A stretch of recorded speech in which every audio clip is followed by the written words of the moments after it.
Assalamualaikum warahmatullahi wabarakatuh. Salam sehat, semangat, dan bahagia untuk kita semua. Kembali lagi bersama saya, Poltak Pembangunan Harahap, calon guru penggerak Angkatan 7 dari Kabupaten Padang Lawas Utara, Provinsi Sumatera Utara, bersama fasilitator Pak Suwardi dan pengajar praktek Pak Maruli Simbolon. Pada kesempatan kali ini, saya akan memaparkan aksi nyata modul 1.4 Budaya Positif yang meliputi pembuatan kesepakatan kelas bersama warga kelas, kemudian pengimbasan budaya positif dengan rekan sejawat di SD Negeri nomor 103.000 Aik Jangkang, Kecamatan Padang Bolak, Kabupaten Padang Lawas Utara, Provinsi Sumatera Utara. Latar belakang, kemajuan teknologi yang berkembang pesat telah memengaruhi segala aspek kehidupan manusia, khususnya dalam bidang pendidikan. Kemajuan teknologi adalah sesuatu hal yang tidak bisa kita hindari pada zaman yang modern seperti sekarang ini. Masuknya budaya asing tanpa filter merupakan salah satu dampak yang merugikan bagi murid, karena dengan mudah murid meniru hal tersebut yang membuat karakter murid menjadi negatif. Dengan menanamkan kembali nilai-nilai karakter melalui penerapan budaya positif di sekolah, yang merupakan salah satu cara yang tepat untuk mengatasi permasalahan ini. Budaya positif adalah nilai-nilai, keyakinan-keyakinan, dan kebiasaan-kebiasaan di sekolah yang berpihak pada murid, agar murid dapat berkembang menjadi pribadi yang kritis, penuh hormat, dan tanggung jawab. Dengan menciptakan suasana agar tercipta kebiasaan-kebiasaan atau nilai-nilai yang seluruhnya berpihak kepada murid. Hal ini sesuai dengan tujuan pendidikan menurut Ki Hajar Dewantara, yaitu menuntun segala kodrat yang ada pada anak agar mereka dapat mencapai keselamatan dan kebahagiaan yang setinggi-tingginya, baik sebagai manusia maupun sebagai anggota masyarakat. Dalam menciptakan budaya positif di sekolah, dibutuhkan kolaborasi warga sekolah, kepala sekolah, guru, rekan sejawat, orang tua, lingkungan masyarakat, dan dengan murid itu sendiri. Dengan harapan, murid itu memiliki karakter yang kuat sesuai dengan nilai-nilai kebajikan yang tercermin dengan profil pelajar Pancasila. Tujuan aksi nyata yang pertama, memfasilitasi murid dalam menyampaikan aspirasi dengan membuat keyakinan yang telah disepakati dengan penuh tanggung jawab. 2. Mewujudkan murid yang memiliki karakter sesuai dengan profil pelajar Pancasila. Tolak ukur keberhasilan dari aksi nyata ini adalah yang pertama, murid dapat melaksanakan keyakinan yang telah disepakati bersama antara guru dan murid. Yang kedua, dapat terwujud pembiasaan yang positif sesuai dengan profil pelajar Pancasila. Lini masa tindakan yang akan dilakukan yaitu yang pertama, berkoordinasi dengan kepala sekolah tentang pentingnya menerapkan budaya positif dan meminta izin untuk melakukan pengimbasan di sekolah. Yang kedua, melakukan kegiatan pengimbasan kepada rekan sejawat. 3. Membuat keyakinan kelas bersama guru dan murid. Yang keempat, merefleksi dan mengevaluasi kesepakatan kelas yang telah dibuat. Dukungan yang dibutuhkan, yang pertama, dukungan dari kepala sekolah, rekan sejawat, dan murid. 2. Sarana dan prasarana untuk menumbuhkan budaya positif di sekolah. Yang ketiga, dukungan dari orang tua dalam melakukan budaya positif di rumah.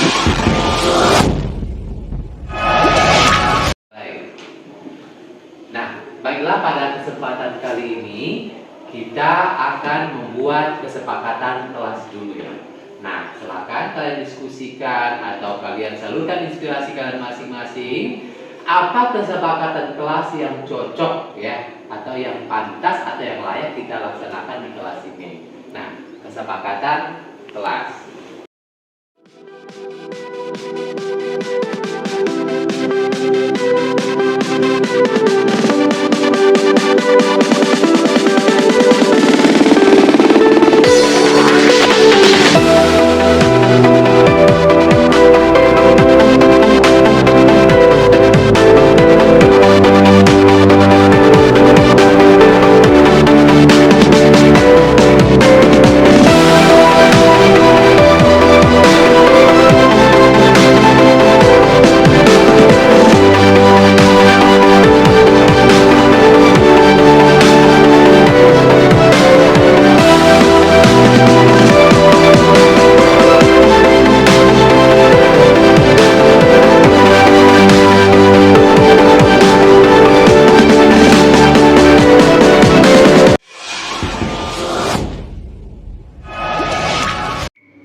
Assalamualaikum warahmatullahi wabarakatuh.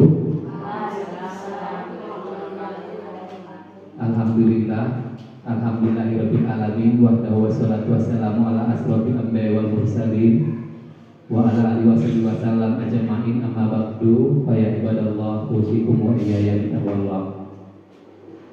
Puji syukur kita ucapkan kehadirat Allah Subhanahu wa taala yang telah memberikan kesehatan dan kesempatan sehingga kita bisa berkumpul di sekolah yang kita cintai ini. Dan seterusnya salawat dan salam selalu kita panjatkan ke junjungan kita Nabi besar Muhammad Sallallahu Alaihi Wasallam selaku rasul terakhir mandat Allah bagi segenap manusia tanpa kecuali, yang berlafazkan Allahumma sholli ala sayyidina Muhammad wa ala ali sayyidina Muhammad. Yang terhormat Bapak Kepala Sekolah SD Negeri nomor 132 Jangkang, dan yang terhormat Dewan Guru dan Staf di SD Negeri nomor 132 Jangkang.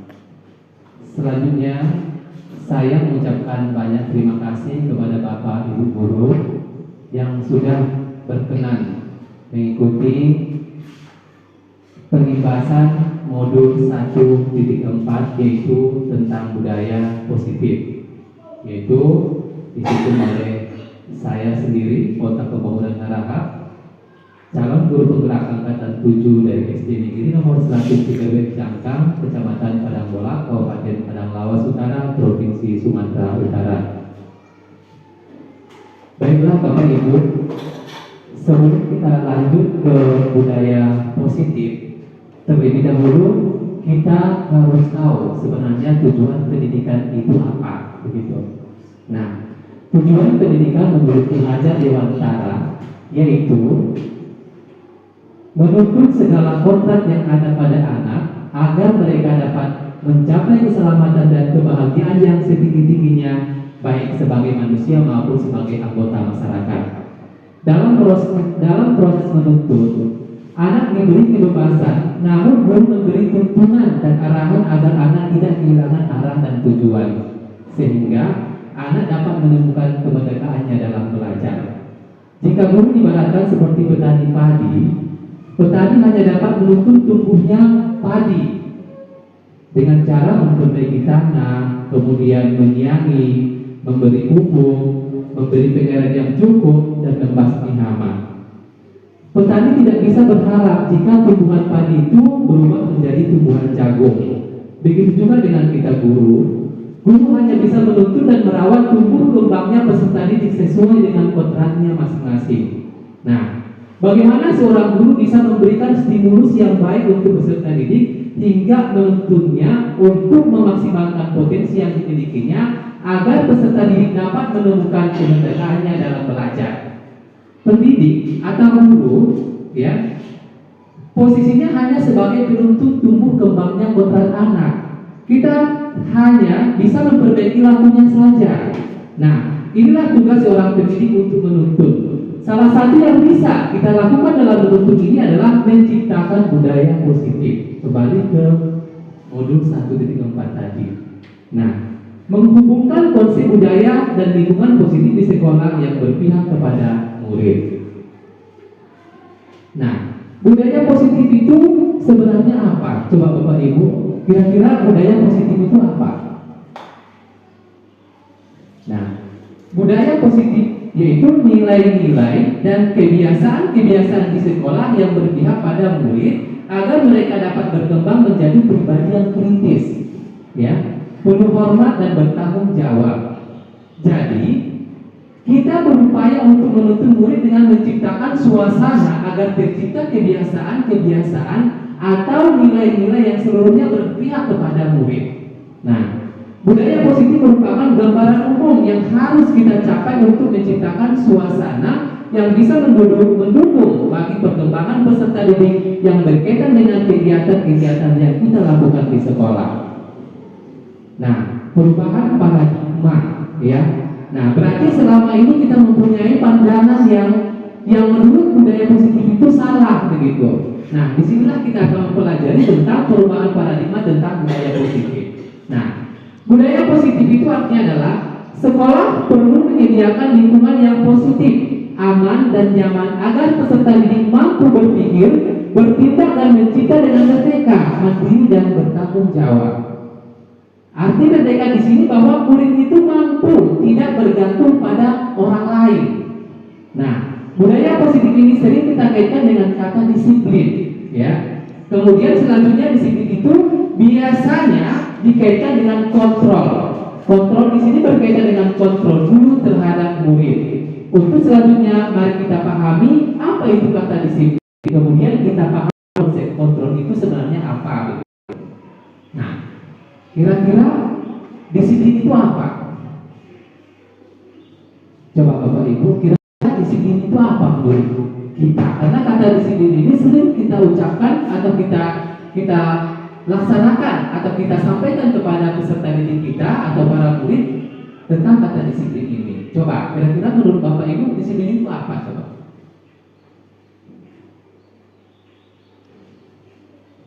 Apa? Aturan, ya. Nah, yang meningkat. Nah,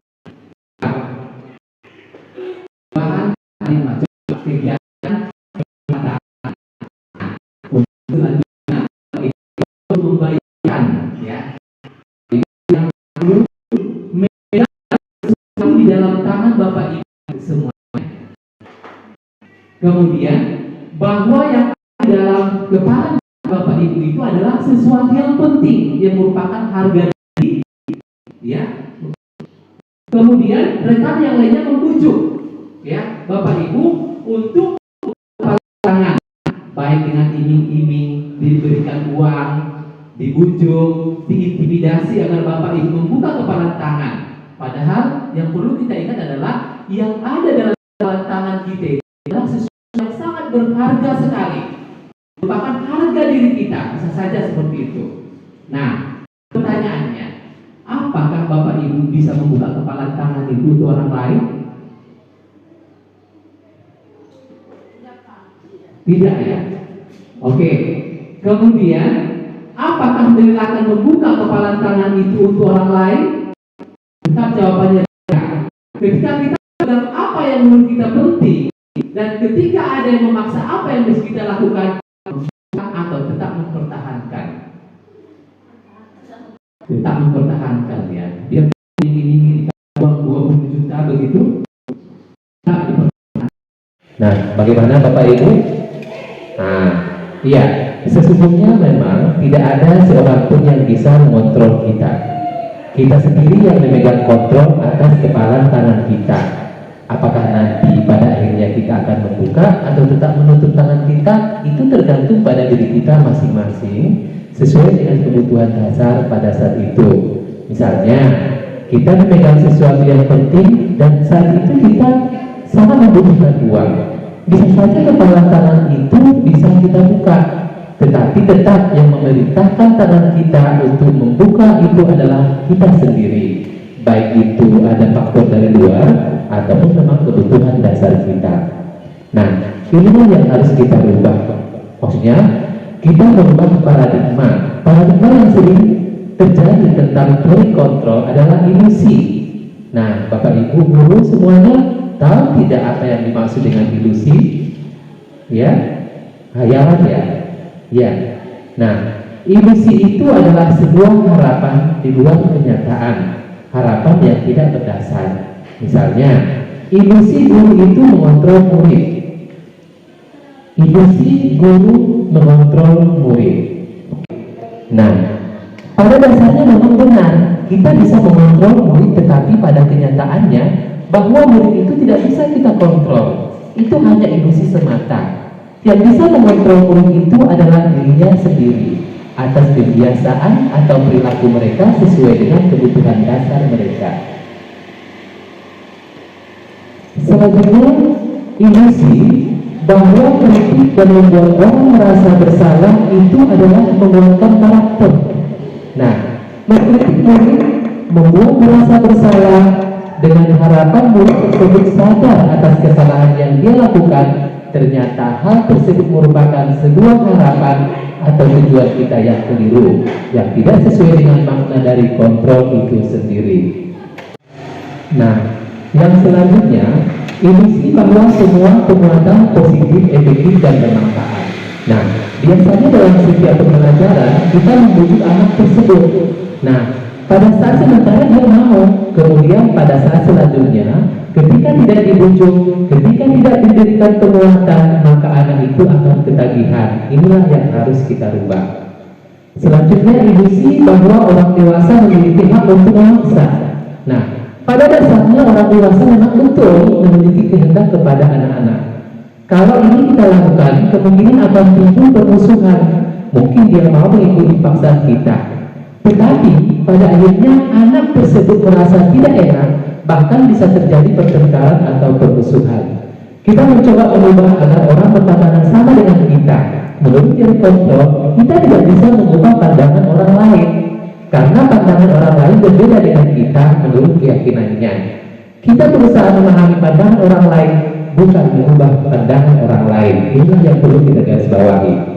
Nah, perilaku buruk dilihat sebagai suatu kesalahan. Ketika murid memperlihatkan perilaku buruk, kita tidak seharusnya menghakimi, memvonis bahwa mereka itu salah. Padahal menurut teori kontrol, sebetulnya semua perilaku itu memiliki tujuan dan anak memiliki alasan dengan melakukan hal tersebut. Tugas kita sebagai seorang guru adalah mencari penyebabnya. Oleh karena itu, orang lain bisa mengontrol saya. Menurut teori kontrol, hanya Anda yang bisa mengontrol diri Anda sendiri. Pemaksaan ada ketika bujukan gagal. Ini adalah paradigma lama yang seharusnya kita tinggalkan. Nah, seharusnya kita berkolaborasi dengan anak tersebut. Dan konsensus artinya kita membuat kesepakatan. Menurut teori kontrol, berkolaborasi dan bekerja sama membuat kesepakatan dan pilihan-pilihan baru bagi murid-murid kita.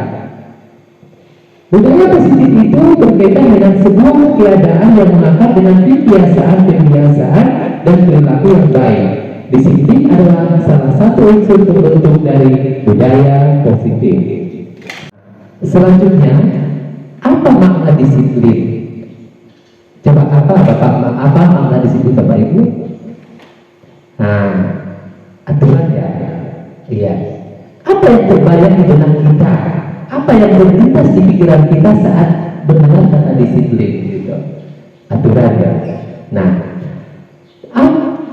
disiplin berasal dari bahasa Latin, yaitu disiplin, yang artinya belajar.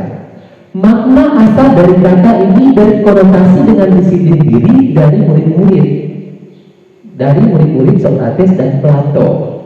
Disiplin diri membuat orang menggali potensinya menuju sebuah tujuan, apa yang dia hargai. Namun dalam budaya kita, makna kata disiplin telah berubah menjadi sesuatu yang dilakukan seseorang pada orang lain untuk mendapatkan kepatuhan. Kecenderungan umum adalah menghubungkan kata disiplin dengan ketidaknyamanan, bukan dengan apa yang kita hargai atau pencapaian suatu tujuan mulia. Disiplin adalah kemampuan memerintahkan diri Anda sendiri dalam mengontrol dan menguasai diri untuk memilih tindakan yang mengacu pada nilai-nilai yang kita hargai dengan penuh tanggung jawab tanpa terperintah oleh orang lain. Artinya Artinya adalah disiplin itu mencerminkan proses belajar atau perilaku dari seseorang yang mampu membentak diri sendiri dan tanpa terperintah oleh orang lain. Apa yang mesti mereka lakukan, apa yang mesti mereka laksanakan sesuai dengan nilai-nilai yang mereka percayai. Kebanyakan orang akan menghubungkan kata disiplin dengan tata tertib, betul, teratur, ya. Terus apa lagi? Kepatuhan pada peraturan. Nah, kata disiplin juga sering kita hubungkan dengan hukuman. Padahal itu sungguh berbeda. Karena belajar tentang disiplin positif tidak harus dengan memberi hukuman.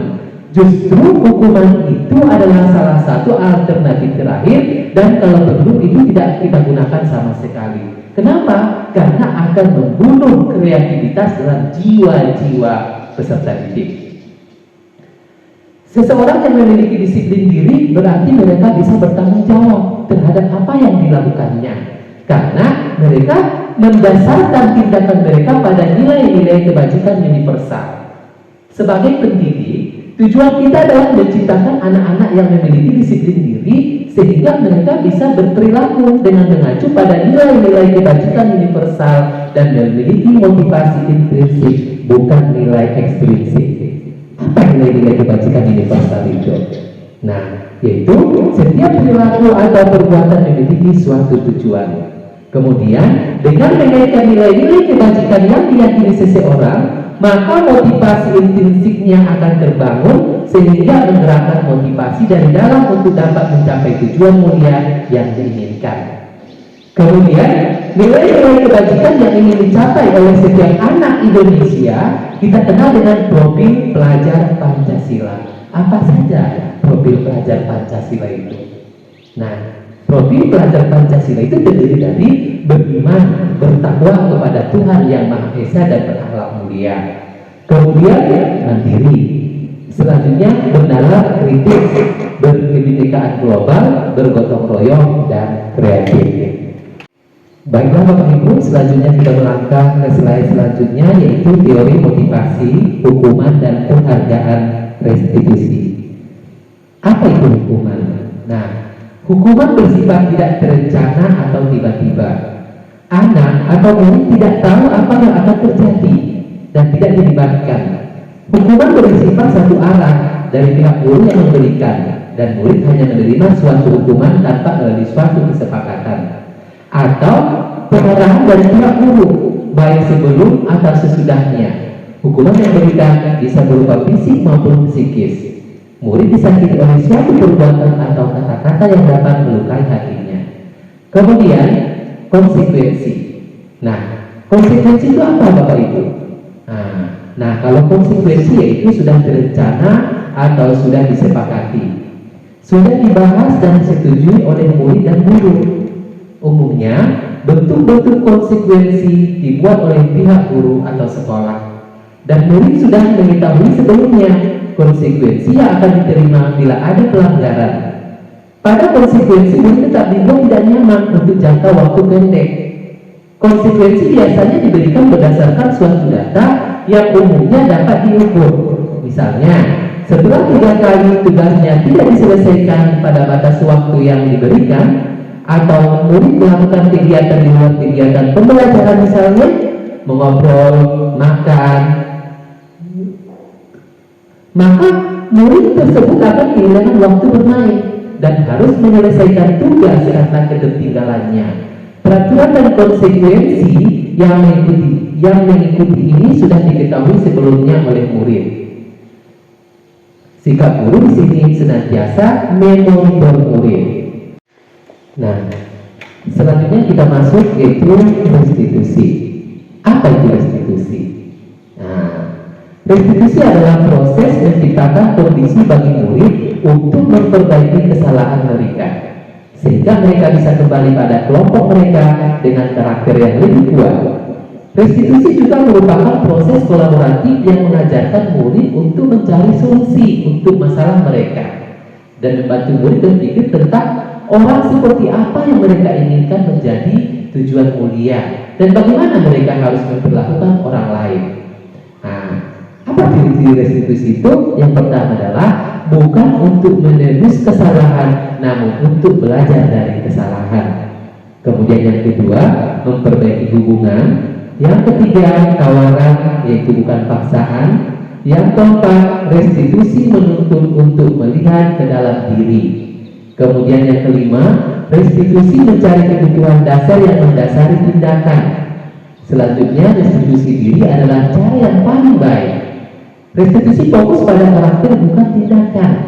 Kemudian restitusi fokus pada solusi. Kemudian restitusi mengembalikan murid yang berbuat salah pada kelompoknya. Kita melangkah ke slide selanjutnya, yaitu keyakinan kelas ya Bapak Ibu. Nah, mengapa tidak peraturan saja? Mengapa harus keyakinan kelas? Nah, mengapa kita memiliki peraturan harus menggunakan helm di kendaraan kendaraan roda 2? Coba Bapak Ibu, apa alasannya kita menggunakan helm? Iya, untuk keselamatan ya, begitu ya. Nah, itu adalah dorongan dari dalam diri begitu. Kemudian mengapa kita memiliki peraturan 3M, menggunakan masker, mencuci tangan, dan menjaga jarak 15 meter, 1,5 meter begitu. Nah, untuk kesehatan ya. Kemudian mengapa kita memiliki peraturan harus datang tepat waktu pada saat mengikuti pelatihan? Peraturan ya, supaya tidak tertinggal gitu ya, supaya dapat belajar dengan sempurna begitu ya. Nah, untuk mendukung motivasi intrinsik, kembali ke nilai-nilai atau keyakinan-keyakinan lebih menggerakkan seseorang dibandingkan mengikuti serangkaian peraturan-peraturan. Nah, ada peraturan, ada keyakinan kelas. Kalau peraturan selalu kembalikan buku ke tempatnya, itu ada peraturan. Itu keyakinan kelas untuk apa begitu? Nah, yaitu untuk tanggung jawab. Kemudian dilarang mengganggu orang lain. Nah, menghormati orang lain. Iya. Kemudian hadir di sekolah 15 menit sebelum pembelajaran dimulai. Ini keyakinan kelas apa yang dibuat di sini? Yaitu menghargai orang lain dan berkomitmen. Kemudian dilarang melakukan kekerasan. Ini keyakinan kelas apa? Keselamatan dan menghormati orang lain. Dilarang menggunakan narkoba. Iya, keyakinan kelasnya yaitu kesehatan. Kemudian bergantian atau menunggu giliran. Keyakinan kelasnya yaitu menghormati orang lain, bersabar, kemudian kesehatan dan menghormati orang lain dan bersabar. Kemudian gunakan masker. Ini adalah merupakan kesehatan, kemudian keselamatan, kemudian jangan berlari di kelas atau koridor, yaitu keselamatan dan keamanan. Itu yaitu kebutuhan dasar manusia, tentunya berkualitas. Bagi Bapak Ibu, apa kebutuhan dasar manusia itu? Iya, yaitu bertahan hidup, kesenangan, kasih sayang dan rasa diterima, kemudian penguasaan, selanjutnya adalah kebebasan. Nah, semua orang senantiasa berusaha untuk memenuhi kebutuhannya dengan berbagai cara. Bila mereka tidak mendapatkan kebutuhan dengan cara yang positif, mereka bisa melanggar peraturan atau melakukan hal-hal yang tidak sesuai dengan nilai-nilai kebajikan. Nah, seorang murid yang tidak begitu berhasil secara akademik, mungkin kebutuhannya akan penguasaan tidak terpenuhi di sekolah. Oleh karena itu, mungkin dia akan mencoba untuk memenuhi kebutuhannya akan penguasaan. Dengan cara apa? Itu dengan mencoba mengatur orang lain, misalnya di lapangan badminton gitu. Atau bahkan menyakiti mereka secara fisik. Nah, sebagai guru, kita dapat melibatkannya dalam kegiatan yang memberikan peluang murid tersebut membuat pencapaiannya berarti. Seorang yang tidak merasa diterima oleh teman-temannya, kebutuhannya akan kasih sayang dan merasa diterima tidak terpenuhi. Oleh karena itu, dia mungkin akan memiliki satu teman dan memisahkan diri dari yang lain. Nah, sebagai guru, kita bisa membangun hubungan yang bisa membangun kepercayaan dan keintiman dengan murid tersebut. Di sini ada satu contoh kasus Bapak Ibu, yaitu Ibu Ani, guru kelas 5 di SD Pelita Hati, sedang bingung menghadapi ulah salah satu murid di kelasnya, namanya Agus. Beberapa anak telah datang dan mengeluh selalu meminta bekal makan siang mereka dengan paksa. Nah, jika Anda menghadapi situasi seperti Ibu Ani, apa yang akan Anda lakukan menurut Anda? Kira-kira apa alasan Agus melakukan hal itu? Nah, dalam konteks penerapan disiplin positif, Ibu Ani sebenarnya mencari tahu alasan Agus melakukan tindakan tersebut agar mengetahui kebutuhan mana yang sedang berusaha dipenuhi oleh Agus. Misalnya, apabila Agus menjawab karena dia lapar dan orang tuanya tidak membawakan bekal makan siang, maka kebutuhannya adalah bertahan hidup. Itu berarti kembali ke kebutuhan dasar manusia tadi. Kemudian, apabila jawaban Agus karena ia senang temannya jadi memperhatikan dia, maka kebutuhannya adalah cinta dan kasih sayang, yaitu kebutuhan untuk diterima. Begitu. Kemudian apabila jawaban Agus adalah dia merasa hebat karena temannya jadi takut dan menuruti keinginannya maksudnya, maka kebutuhannya adalah penguasaan, yaitu pengakuan atas kemampuan. Dan ketika Agus menjawab dia merasa bosan dengan bekal yang dibawakan oleh ibunya, maka kebutuhannya adalah kebebasan atau kebutuhan akan pilihan. Dan apabila Agus menjawab karena iseng saja dan dia menikmati ekspresi wajah temannya yang kesal karena diambil makanannya, maka kebutuhannya adalah kesenangan. Inilah yang harus kita pahami Bapak Ibu. Jadi kita tidak harus memvonis anak itu. Nah, yang harus kita lakukan adalah menerapkan disiplin positif dengan cara mencari tahu alasan. Misalnya anak melakukan pelanggaran. Selanjutnya kita masuk kepada posisi kontrol, ya. Posisi kontrol guru itu ada sebagai penghukum, ada pembuat merasa bersalah, ada sebagai teman, ada sebagai pemantau, dan ada sebagai manajer. Kalau dia penghukum, biasanya berbicara dengan nada tinggi, menghakimi, menunjuk-nunjuk, menyakiti, berkaca pinggang, menyindir, membentak. Nah, hukuman ini bisa bersifat fisik, bisa juga sebagai psikis. Dan dampaknya bagi murid itu, murid cenderung memberontak, menjadi terdendam, tidak menyukai guru tersebut. Kemudian posisi pembuat merasa bersalah, yaitu berbicara dengan nada tenang, cenderung lembut, namun kata-katanya menyalahkan murid. Nah, kata-kata yang disampaikan kepada murid membuat murid merasa gagal, sehingga memandang muridnya sendiri. Nah, berarti dampak positif membuat merasa bersalah, yaitu murid akan menganggap dirinya bersalah. Berarti identitas gagal, rendah diri dan menarik diri dari lingkungan. Murid akan menyimpan emosi negatif di dalam dirinya. Kemudian sebagai posisi teman, yaitu guru berbicara dengan nada ramah, akrab, cenderung bersenda gurau untuk menjaga suasana tetap hangat dan santai. Kemudian murid akan merasa tenang, gitu, aman, akrab dengan guru. Identitas yang tercipta adalah identitas sukses atau berhasil.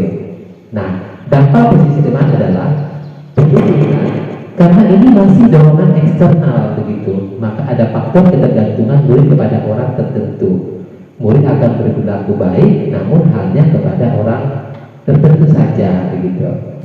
Kemudian posisi manajer adalah posisi kontrol yang disarankan untuk membimbing murid memiliki sikap disiplin yang positif, yaitu murid yang mandiri, bertanggung jawab, dan dapat memecahkan masalah. Tujuan dari posisi ini adalah agar murid dapat berefleksi atas tindakannya. Nah, suara manajer netral, tidak emosional, tidak terlalu ramah, dan tidak bernada tinggi, gitu. Tercipta identitas positif dan berhasil. Guru akan dengan tulus mengajukan pertanyaan-pertanyaan bermakna agar membuka pikiran murid sehingga murid dapat belajar dari kesalahannya. Kemudian guru membimbing muridnya untuk memecahkan masalahnya sendiri. Dampak dari posisi manajer ini adalah murid mandiri, kemudian murid menjadi lebih percaya diri dan dapat memecahkan masalahnya. Begitu. Bapak Ibu, kita masuk ke segitiga restitusi. Nah, Segitiga distribusi itu adalah ada yang pertama adalah menstabilkan identitas, begitu. Nah, dalam menstabilkan identitas ini intinya adalah setiap orang pasti pernah melakukan kesalahan. Kamu bukan satu-satunya yang pernah melakukan ini. Nah, ini menstabilkan identitas. Kemudian validasi tindakan. Nah, intinya ini kamu tentu punya alasan mengapa melakukan itu, begitu. Kemudian adakah cara yang lebih efektif untuk mendapatkan apa yang kamu butuhkan? Dan yang ketiga yaitu menanyakan keyakinan. Nilai-nilai apa yang telah kita sepakati? Kamu ingin menjadi orang seperti apa, begitu? Nah, untuk membuat anak merasa bersalah atau untuk membuat anak yang merasa gagal karena berbuat salah menjadi positif terhadap dirinya, maka kita harus melakukan membuat kata-kata yaitu untuk menstabilkan identitasnya, begitu. Yang pertama adalah berbuat salah itu hal yang manusiawi. Nah, ini kata-kata yang kita ucapkan, begitu. Tidak ada manusia yang sempurna. Bapak ini juga pernah kok berbuat salah, gitu. Kita pasti bisa menyelesaikan masalah ini. Nah, Bapak Ibu tidak tertarik untuk mencari tahu siapa yang benar, siapa yang salah. Bapak Ibu lebih tertarik untuk menyelesaikan masalah. Nah, kalau kamu menyalahkan dirimu sendiri terus-menerus, apakah kamu bersifat baik pada dirimu sendiri? Nah, ini adalah kata-kata yang kita ucapkan apabila kita melakukan segitiga restitusi dalam bagian menstabilkan identitas, begitu. Kemudian kalau validasi tindakan, berarti kita harus mengatakan kamu bisa saja melakukan hal yang lebih buruk lagi, tetapi kamu tidak melakukannya, kan? Nah, kemudian kamu pasti punya alasan mengapa melakukannya. Selanjutnya, apa yang penting bagi kamu? Kamu boleh tetap berusaha menjaga sikap itu, tapi tambahkan sikap yang lain yang baru. Maukah kamu belajar cara lain untuk mendapatkan yang kamu butuhkan tanpa harus memukul? Nah, apa kamu bisa melakukannya dengan lebih baik besok? Nah, ini adalah kata-kata yang diucapkan saat kita melakukan segitiga restitusi, yaitu dalam memvalidasi tindakan, begitu. Kemudian, kata-kata yang selanjutnya yang kita ucapkan untuk menanyakan keyakinan, maka kita ucapkan kata apa nilai yang kita percaya di kelas atau di sekolah kita. Nah, berarti sebelumnya kita harus membuat keyakinan kelas dulu, begitu. Nah, keyakinan kelas ini ya seperti yang sudah saya sampaikan tadi, kita harus melibatkan murid dan guru di dalam membuat keyakinan kelas, begitu. Nah, nilai-nilai universal apa yang telah kita sepakati? Kelas yang ideal itu seperti apa sih? Kamu ingin jadi anak seperti apa? Apa yang kamu rasakan ketika kamu melakukan itu? Kamu menjadi orang yang seperti apa? Begitu. Nah, ini adalah kata-kata yang saya ucapkan dalam menanyakan keyakinan, begitu. Nah, Bapak Ibu, di sini saya pernah melakukan segitiga restitusi kepada murid saya di kelas 6. Mungkin Bapak Ibu boleh kita saksikan video ini ya, Bapak Ibu, selamat menyaksikan.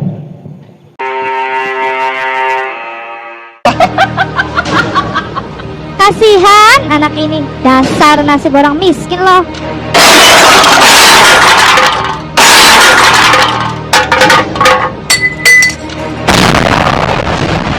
Astagfirullahalazim, Nadia, apa-apaan nih? Kasihan banget deh kamu, gak ada yang bantuin. Makanya jadi orang tuh jangan sok juara loh. Orang miskin aja belagu, sok pintar loh. Aduh, sakit Nadia. Ya Allah, memangnya apa salah saya? Hai Lisa, bucedang, menit. Jadi orang miskin itu jangan sombong lu, jangan sok pinter lu. Mentang-mentang semua guru sayang kepada lu, jadi manja gitu. Dasar orang miskin lu. Aku tidak pernah manjat. Aku hanya berusaha jadi orang yang pandai dan berprestasi. Ingin jadi kebanggaan orang tua dan guru. Apakah itu salah? Masih bisa ngejawab aja lu. Dasar bocah melarat.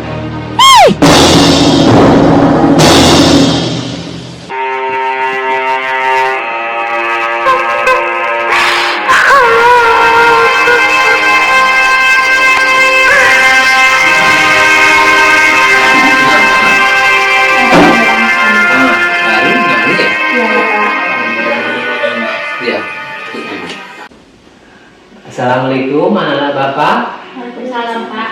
Oke. Bagaimana kabarnya, Nak? Alhamdulillah baik, Pak. Baik.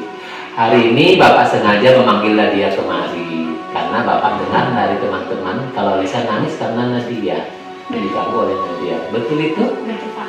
Betul. Ada masalah apa Nak dengan Lisa? Apa ada masalah lain? Ya, Pak. Nadia tidak suka sama dia. Loh, kenapa tidak menyukai dia? Kenapa seperti itu, Nak? Karena Nadia berlagu sombong dan sok pintar. Pas ujian kemarin dia nggak memberikan contekan sama saya, Pak.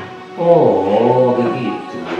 Bapak mau nanya, Nadia tahu kalau perbuatan Nadia itu melanggar keyakinan kelas kita? Ya, Pak. Nadia sudah melanggar keyakinan kelas yang sudah disepakati, Pak. Nah, keyakinan kelas kita yang mana itu? Coba Nadia sebutkan dulu. Menyayangi dan menghargai teman. Menyayangi dan menghargai teman.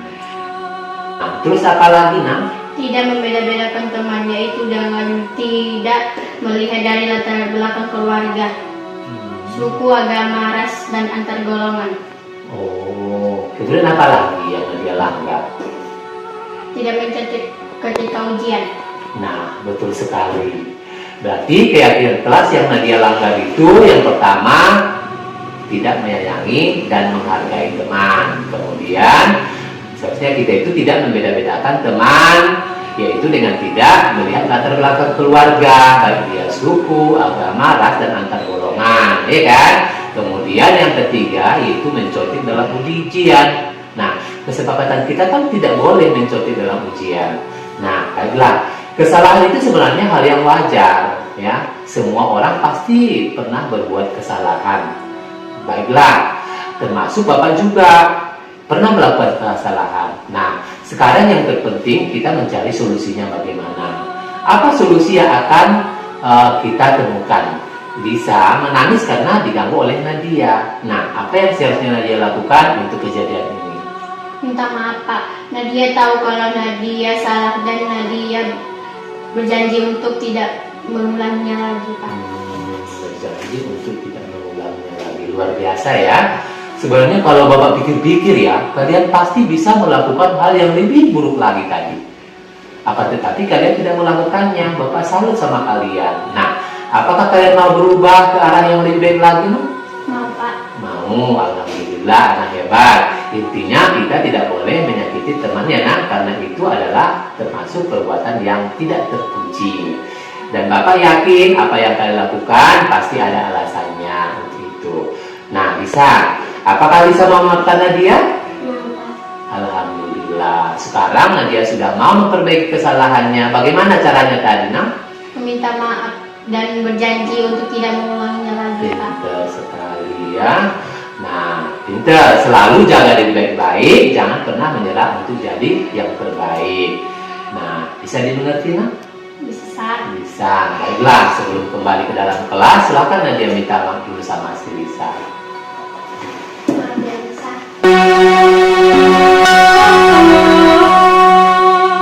Oke, nah, silakan kembali ke kelasnya ya.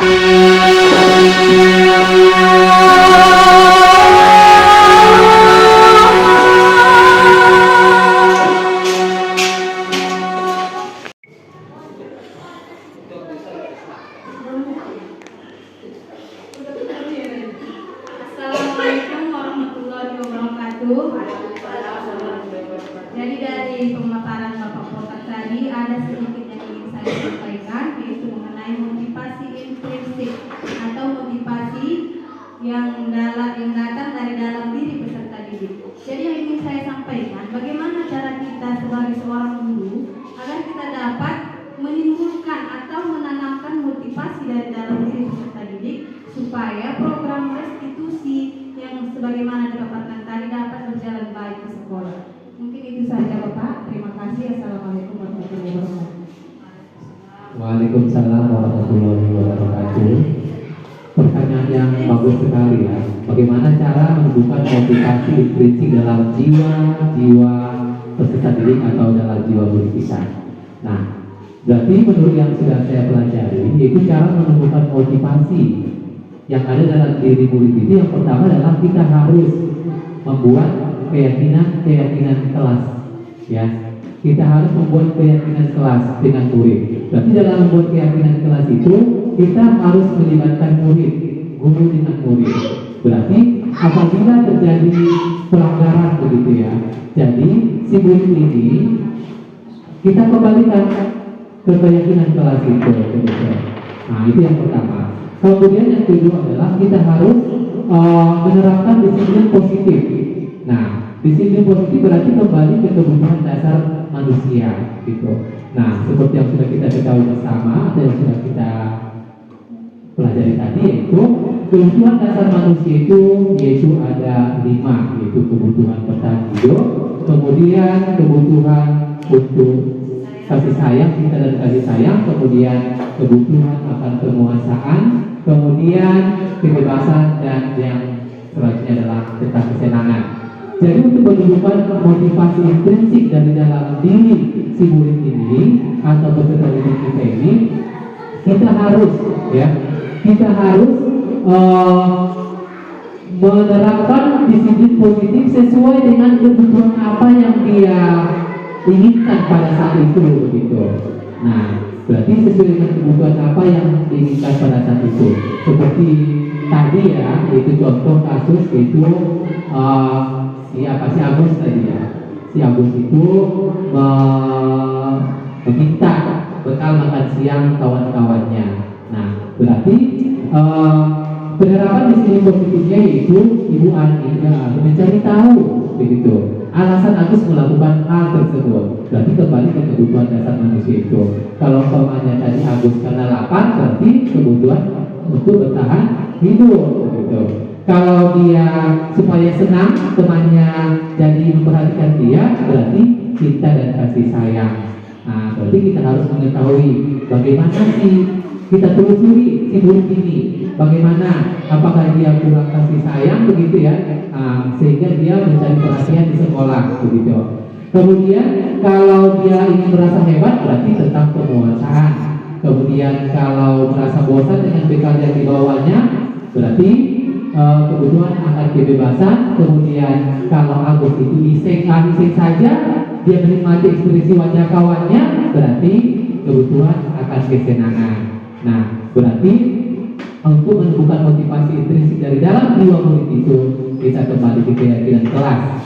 Nah, untuk kedepannya saya harap untuk Bapak Ibu boleh diterapkan ya, kesepakatan keyakinan kelas yang kita laksanakan, keyakinan kelas di kelas kita. Jadi jika anak ini melanggar, berarti kita kembali ke keyakinan itu, begitu.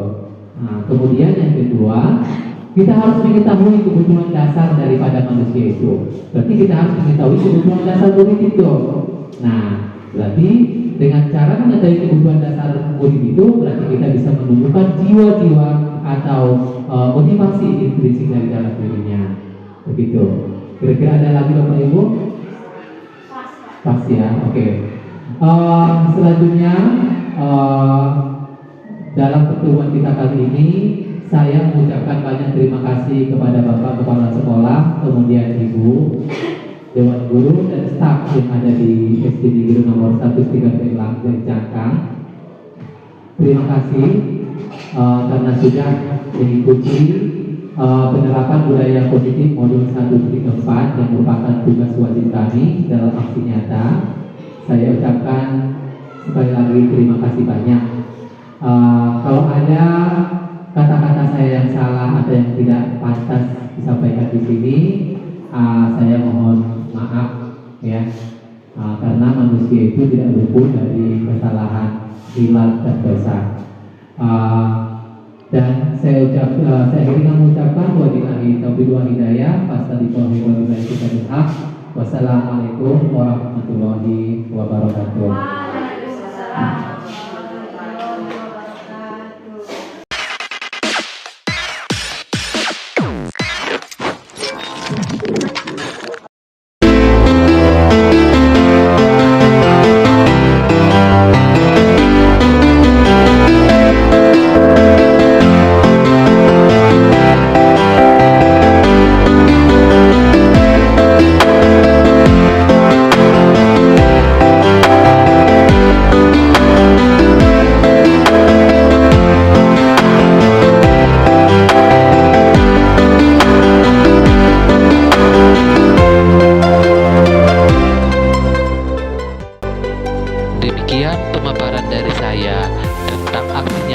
berjudul 1.4 Budaya Positif. Terima kasih. Salam guru penggerak. Wassalamualaikum warahmatullahi wabarakatuh.